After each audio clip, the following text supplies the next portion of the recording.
and upload it here. And now it's actually scanning my picture.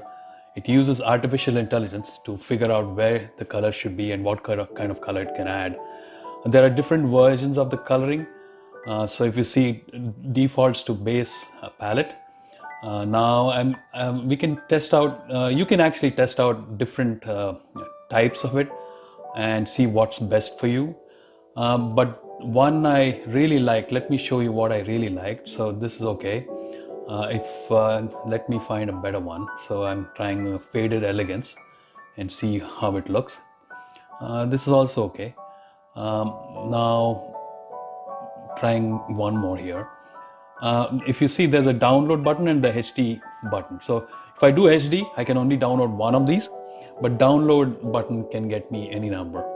Now let's look at the picture. So this looks great. I mean, compared to my black and white picture I had.